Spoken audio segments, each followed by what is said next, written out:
আজকের প্রথম খবরটা হলো 11 মে সকাল 8টা থেকে করিমগঞ্জ কলেজে বুথ গণনা কাউন্টিং এজেন্টদের নির্দেশনা। শ্রীভূমি তথা করিমগঞ্জ জেলায় 2 মে অনুষ্ঠিত পঞ্চায়েত নির্বাচনের বুথ গণনা 11 মে অর্থাৎ রবিবার সকাল 8টা থেকে অনুষ্ঠিত হবে। এতে জেলার উত্তর ও দক্ষিণ করিমগঞ্জ বিধানসভার অন্তর্গত 8টি জেলা পরিষদ আসনের এবং ওই জেলা পরিষদ আসনের অন্তর্গত আঞ্চলিক পঞ্চায়েত ও গ্রাম পঞ্চায়েত সদস্যদের বুথ গণনা করিমগঞ্জ কলেজে 8টি গণনা কক্ষের প্রতিটিতে 10টি টেবিলে করা হবে। এর মধ্যে 1 নম্বর মাইজগ্রাম সুপ্রাহান্দি জেলা পরিষদ আসনের বুথ গণনা 1 নম্বর কক্ষে 6 রাউন্ডে হবে। পাশাপাশি 2 নম্বর রাজাটিল্লা উমরপুর জেলা পরিষদ আসনের গণনা 6 নম্বর কক্ষে 5 রাউন্ডে। 3 নম্বর শ্রীগৌরী জেলা পরিষদ আসনের বুথ গণনা 2 নম্বর কক্ষে 5 রাউন্ডে। 4 নম্বর শ্রীমন্ত খানিশাইল বারশাইল জেলা পরিষদ আসনের গণনা 8 নম্বর কক্ষে 5 রাউন্ডে। 13 নম্বর কালীগঞ্জ জেলা পরিষদের গণনা 7 নম্বর কক্ষে 7 রাউন্ডে। 14 নম্বর লক্ষ্মীবাজার জেলা পরিষদের গণনা 4 নম্বর কক্ষে 8 রাউন্ডে। 15 নম্বর নীলামবাজার জেলা পরিষদের গণনা 5 নম্বর কক্ষে 4 রাউন্ডে এবং 16 নম্বর টিল্লাবাড়ি বান্দরকুনা জেলা পরিষদ আসনের গণনা 3 নম্বর কক্ষে 8 রাউন্ডে করা হবে বলে জেলা আয়ুক্ত এক বিজ্ঞপ্তি যুগে জেলা পরিষদ সদস্য, আঞ্চলিক পঞ্চায়েত সদস্য ও গ্রাম পঞ্চায়েত সদস্য পদের প্রতিদ্বন্দ্বী প্রার্থীদের জানিয়ে দিয়েছেন। এতে জেলা পরিষদ সদস্য ও আঞ্চলিক পঞ্চায়েত সদস্য পদের প্রার্থীর কাউন্টিং এজেন্টদের অবগতির জন্য জানানো হয়েছে যে গণনা কক্ষে প্রতিটি গণনা টেবিলের জন্য শুধু একজন কাউন্টিং এজেন্টকে থাকার অনুমতি দেওয়া হবে। এতে জেলা পরিষদ সদস্য পদের জন্য 2 শিফটে 2 জন কাউন্টিং এজেন্ট থাকতে পারবে। তবে গণনার সময় এক টেবিলে শুধু একজন কাউন্টিং এজেন্টই থাকতে পারবে। এদিকে গ্রাম পঞ্চায়েত সদস্য পদের জন্য বুথ গণনা একটি টেবিলে করা হবে এবং 1 রাউন্ডেই ফলাফল ঘোষণা করা হবে। এতে গণনার সময় প্রার্থীকে নিজে উপস্থিত থাকতে অনুরোধ জানানো হয়েছে। তবে প্রার্থী কোনো কারণে যদি উপস্থিত থাকতে না পারেন সেক্ষেত্রে প্রার্থীর অনুমোদিত ব্যক্তি প্রার্থীর আইডেন্টিটি কার্ডের মূল কপি ও উপযুক্ত কর্তৃপক্ষের দেওয়া প্রবেশপত্র নিয়ে গণনা কক্ষে থাকতে পারবেন।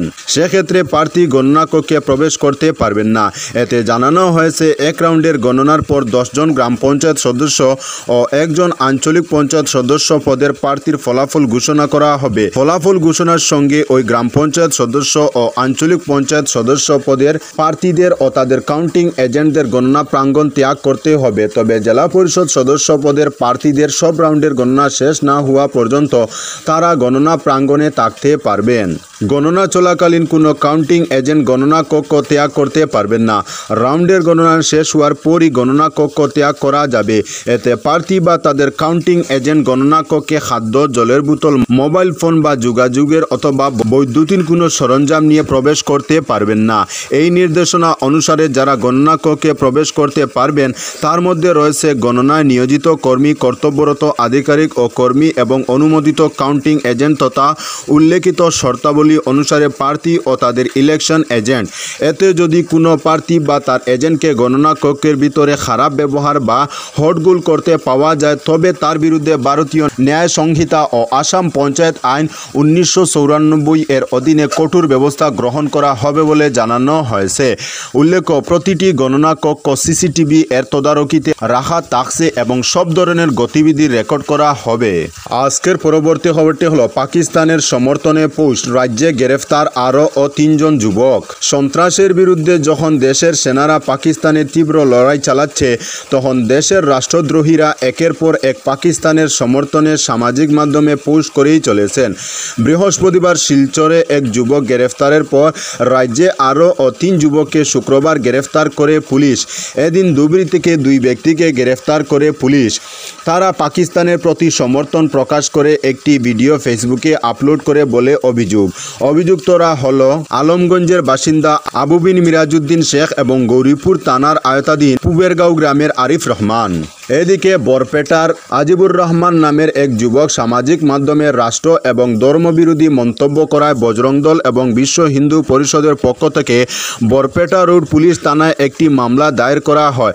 ঘটনার তদন্ত করতে গিয়ে পুলিশ এক বিশেষ সূত্রে জানতে পারে যুবকটি তেলেঙ্গানায় পালিয়েছে। অবশেষে বরপেটা রোড পুলিশ থানার এসআই বিতু বরার নেতৃত্বে একটি পুলিশের দল তেলেঙ্গানায় উপস্থিত হয়ে অভিযান চালিয়ে আজিবুর রহমান নামের যুবকটিকে গ্রেফতার করতে সক্ষম হয়। আজিবুর রহমানের গড় বরপেটা জেলা কাসুমারা পুলিশ থানার অন্তর্গত চাংবাদা গ্রামে। বৃহস্পতিবার আজিবুরকে বরপেটা রোড পুলিশ থানায় নিয়ে আসা হয় এবং তাকে বরপেটা আদালতে হাজির করিয়ে জেলে পাঠানো হয়। আজকের পরবর্তী খবরটি হলো আম্বালায় ব্ল্যাকআউট। রাজস্থানের 10টি পাক ড্রোন নামালো ভারতীয় সেনা। সন্ধে 8টা থেকে সকাল 6টা অবধি সমস্ত আলো নেবানো থাকবে আম্বালায়। হামলা এড়াতে এই সতর্কতা নেওয়া হয়েছে সেনাবাহিনীর তরফে। সেই সঙ্গে শুক্রবার বিদেশ সচিবের সঙ্গে ভারতীয় সেনাবাহিনীর সদস্যরা সাংবাদিক সম্মেলন করেছেন। আর এই সম্মেলন থেকে স্পষ্টভাবে জানানো হয়েছে পাকিস্তান অসামরিক বিমানকে ডাল হিসেবে ব্যবহার করছে। নিজেদের নাগরিকদের জীবন যে পাকিস্তান জেনে বুঝেই বিপদে ফেলেছে তাও স্পষ্ট করা হয়। এদিকে রাজস্থানে 10টি পাক ড্রোন নামালো ভারতীয় সেনা। এখনও পর্যন্ত রাজস্থানের বারমেল ও জয়সলমেরে পাকিস্তানের 10টি ড্রোন গুলি করে নামালো ভারতীয় সেনা। ইতিমধ্যেই গোটা এলাকা ব্ল্যাকআউট করে দিয়েছে। সীমান্তবর্তী একাধিক জায়গাতেও ব্ল্যাকআউট করে দেওয়া হয়েছে। প্রস্তুত হয়ে গিয়েছে ভারতীয় বায়ুসেনা। এছাড়াও ভারতীয় সেনার তরফেও পাকিস্তানকে কড়া ভাষায় উত্তর দেওয়া হয়েছে। অমৃতসরেও পাকিস্তানের ড্রোনকে গুলি করে নামানো হয়েছে। আজকের পরবর্তী খবরটি হলো ফিরোজপুরে পাক ড্রোন হামলা, আহত বেশ কয়েকজন নাগরিক, মোদির বৈঠক। পাঞ্জাবের ফিরোজপুরে জনবসতিপূর্ণ এলাকায় পাকিস্তানের ড্রোন হামলা। এএনআই সূত্রে জানা গিয়েছে এক পরিবারের সদস্যরা আহত হয়েছেন। তাদেরকে দ্রুত উদ্ধার করে হাসপাতালে নিয়ে যাওয়া হয়েছে। নাগরোটায় ব্ল্যাকআউটের মধ্যে লাগাতার ড্রোন হামলা পাকিস্তানের। এয়ার ডিফেন্স সিস্টেম নিষ্ক্রিয় করল ড্রোন হামলা। পরপর বিস্ফোরণের শব্দে কেঁপে উঠেছে এলাকা। এদিকে জম্মুর সাম্বা, পাঠানকোট এবং ফিরোজপুর অর্থাৎ পাঞ্জাব এবং জয়সলমের অর্থাৎ রাজস্থানে ড্রোন দেখা গেছে। বারমের এবং পুখরান সহ এই অঞ্চলে একাধিক বিস্ফোরণের শব্দও শোনা গেছে। এদিন ড্রোন হামলার খবর মিলতেই প্রধানমন্ত্রী নরেন্দ্র মোদী বিদেশমন্ত্রী এস জয়শঙ্করের সঙ্গে দেখা করেন জাতীয় সুরক্ষা উপদেষ্টা অজিত ডোভাল। প্রধানমন্ত্রীকে সর্বশেষ পরিস্থিতি সম্পর্কে অবহিত করেন জাতীয় নিরাপত্তা উপদেষ্টা। এর কয়েক ঘন্টা আগে প্রধানমন্ত্রী মোদী নিরাপত্তা পরিস্থিতি পর্যালোচনা করার জন্য প্রতিরক্ষা মন্ত্রী রাজনাথ সিং, জাতীয় সুরক্ষা উপদেষ্টা অজিত ডোভাল এবং 3 বাহিনীর প্রধানের সঙ্গে বৈঠক করেন। কিভাবে পাকিস্তানের এই ড্রোন হামলার জবাব দেওয়া হবে তা নিয়ে বিস্তারিত আলোচনা হয় বৈঠকে। আজকের পরবর্তী খবরটি হলো জঙ্গি দমনে ভারতের পাশে ইরান। জঙ্গি দমনে ভারতকে সাহায্যের আশ্বাস দিল ইসলামী প্রজাতন্ত্র ইরান। নয়াদিল্লিতে বৃহস্পতিবার 20তম ভারত ইরান যৌথ কমিশন বৈঠকে ভারতের বিদেশমন্ত্রী এস জয়শঙ্কর এবং ইসলামী প্রজাতন্ত্র ইরানের বিদেশমন্ত্রী ডক্টর আরাগচি এ নিয়ে আলোচনা করেন। উভয় পক্ষই সব ধরনের সন্ত্রাসবাদদের তীব্র নিন্দা করে এবং এই হুমকি মোকাবেলায় আঞ্চলিক সহযোগিতা বৃদ্ধির আহ্বান জানিয়েছে। আজকের পরবর্তী খবরটি হলো পঞ্চায়েত নির্বাচনের ফলাফলে কংগ্রেস শূন্য হবে বললেন পরিমল শুক্লবৈদ্য। এবারের পঞ্চায়েত নির্বাচনে কাছাড়ে কংগ্রেস শূন্য হবে। বিগত দিনে যেখানে কংগ্রেস শাসন ছিল সেখানেই দুর্নীতি ছিল। কাছাড় জেলা পরিষদ বিজেপির দখলের শাসনে কোনো ধরনের দুর্নীতির ছোঁয়া লাগেনি। এই জন্য রাজ্যের ত্রিস্তরীয় পঞ্চায়েত নির্বাচনে কাছাড় জেলার বিজেপির দলের প্রার্থীরা কংগ্রেস মুক্ত করতে অগ্রণী ভূমিকা পালন করবে এবং দলাই বিধানসভার অন্তর্ভুক্ত 4টি জেলা পরিষদ আসন প্রত্যেকটি আঞ্চলিক পঞ্চায়েত সদস্য পদে বিজেপি জয় সুনিশ্চিত বলে উপস্থিত সাংবাদিকদের সামনে মন্তব্য করেন তিনি অপারেশন সিন্দুরের সাফল্যের মোদী সরকার ভারত এবং দেশের জনগণের উপর যে কোনো আক্রমণের উপযুক্ত জবাব দিতে বদ্ধপরিকর এবং ভারত সন্ত্রাসবাদকে তার মূল থেকে নির্মূল করতে দৃঢ়ভাবে প্রতিশ্রুতিবদ্ধ রয়েছেন বলে এটাই প্রমাণ। তিনি ভারতের প্রধানমন্ত্রী নরেন্দ্র মোদী সহ ভারতের প্রত্যেকজন সেনাবাহিনীর কাছে কৃতজ্ঞতা প্রকাশ করেন। আজকের পরবর্তী খবরটি হলো হাইলাকান্দিতে ভোট গণনা কেন্দ্রে নিষেধাজ্ঞা। হাইলাকান্দি জেলা ম্যাজিস্ট্রেট আগামী রবিবারের পঞ্চায়েত ভোট গণনা উপলক্ষে শান্তি শৃঙ্খলা বজায় রাখতে ভারতীয় নাগরিক সুরক্ষা সংহিতার 163 ধারা অনুসারে বেশ কিছু নিষেধাজ্ঞা জারি করেছেন।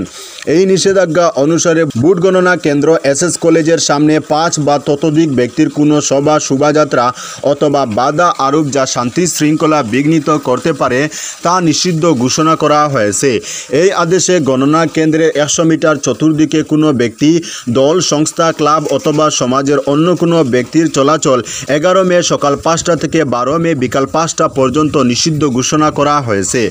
গণনা কেন্দ্রের চতুর্দিকের 100 মিটার বরাবর এলাকায় কোনো দোকান বসানো এই আদেশে নিষিদ্ধ থাকছে। তবে এই আদেশ থাকা প্রতিদ্বন্দ্বী প্রার্থী বা তাদের কাউন্টিং এজেন্ট সহ কাউন্টিংয়ের কাজে নিযুক্ত সরকারি আধিকারিক, কর্মচারী এবং আইনশৃঙ্খলা রক্ষাকারী বাহিনীর ক্ষেত্রে প্রযোজ্য হবে না। এই নিষেধাজ্ঞা লঙ্ঘনের ক্ষেত্রে ভারতীয় ন্যায় সংহিতার অধীনে কড়া ব্যবস্থা নেওয়া হবে বলে এই আদেশে জানানো হয়েছে। আজকের পরবর্তী খবরটি হলো পাক হামলায় শহীদ বেশ কয়েকজন ভারতীয় জওয়ান, দাবি সেনার। ভারতকে আক্রমণ করতে কোনো অকৌশলী বাদ রাখছে না পাকিস্তান, কিন্তু পড়োশী দেশের সব চেষ্টা গুড়িয়ে দিচ্ছে ভারতীয় সেনাবাহিনী। বৃহস্পতিবার মধ্যরাতেও বহুবার সীমান্ত পেরিয়ে ভারতে প্রবেশের চেষ্টা করেছিল পাকিস্তান, কিন্তু ভারতীয় সেনা প্রতিবারই পাকিস্তানের সব চেষ্টা ব্যর্থ করেছে বলে শুক্রবার বিকেলে সাংবাদিক বৈঠকে জানালেন ভারতের বিদেশ মন্ত্রক এবং ভারতীয় সেনা। সঙ্গে তারা এও বলেন পাকিস্তানের হামলায় শহীদ হয়েছেন বেশ কয়েকজন ভারতীয় সেনা। সাংবাদিক বৈঠক থেকে তারা জানান নিয়ন্ত্রণ রেখা বরাবর তাংদং, উরি, পুঞ্চ, মেন্দর, রাজৌরি, আখনুর এবং উদপুরে সশস্ত্র ড্রোন এবং বাড়ি কামান নিয়ে হামলা চালিয়েছে পাকিস্তান। এতে ভারতীয় সেনার বেশ কয়েকজন সদস্য শহীদ হয়েছেন, আরও বেশ কয়েকজন আহত হয়েছেন। ভারতের প্রত্যাঘাতে পাকিস্তান সেনারও বড় ক্ষতি হয়েছে। তাদের আরও দাবি, পাকিস্তান বারবার বলছে কোনো অধর্মীয় স্থানে তারা হামলা চালায়নি, কিন্তু তাদের এই দাবি একদম মিথ্যে। ভারতের গাড়ে দায় চাপানোর চেষ্টা করেছে পাকিস্তান। পেহেলগাঁও কাণ্ডে সাম্প্রদায়িকতার রং দেওয়ার চেষ্টা করেছে পাকিস্তান। বর্তমান পরিস্থিতি বিবেচনা করে কর্তারপুর সাহেব করিডোর দিয়ে বাণিজ্য আপাতত বন্ধই থাকছে। এরই পাশাপাশি রাত 8টা থেকে সকাল 6টা অবধি সমস্ত আলো নেবানো থাকবে আম্বালায়। হামলা এড়াতেই এই সিদ্ধান্ত নেওয়া হয়েছে। আজকের পরবর্তী খবরটি হলো লিঙ্কে ভুলেও ক্লিক করবেন না, সাইবার হামলার চেষ্টা করছে পাকিস্তান। বেয়াদপি চরমে, সামনাসামনি নয় আড়ালেও হামলা চালানোর চেষ্টা করছে পাকিস্তান। এবার সাইবার হানার শখ, সতর্ক করা হলো সেই হামলা থেকে। সূত্রের খবর, পাকিস্তান ভারতে বড়সড় মাপের সাইবার হানার শখ কষেছে। বিভিন্ন ফাইল বা মেসেজের মাধ্যমে ফোন, কম্পিউটারে সাইবার হামলা চালানোর পরিকল্পনা করছে। এই ধরনের সন্দেহজনক ফাইলে ক্লিক করতে বারণ করা হয়েছে। জানা গিয়েছে হোয়াটসঅ্যাপ মেসেজ বা কলের মাধ্যমে সাইবার হামলা চালানোর শখ কষেছে। অচেনা বা আন্তর্জাতিক নম্বর থেকে হোয়াটসঅ্যাপ কল রিসিভ করতে বারণ করা হয়েছে। এছাড়া বিভিন্ন ভিডিও ডাউনলোড বা তাতে ক্লিক করতে বারণ করা হয়েছে। সাইবার হানা থেকে সুরক্ষিত থাকতে সমস্ত অ্যাপেই অটো ডাউনলোড বন্ধ রাখার পরামর্শ দিয়েছেন সাইবার বিশেষজ্ঞরা। এগুলি পাকিস্তানের সাইবার হানার প্রচেষ্টা বলেই দাবি করা হয়েছে। তো বন্ধুরা, আজকের জন্য এতটুকু। পরবর্তী কোনো নতুন ভিডিওতে দেখা হবে, তখন অবধি ধন্যবাদ।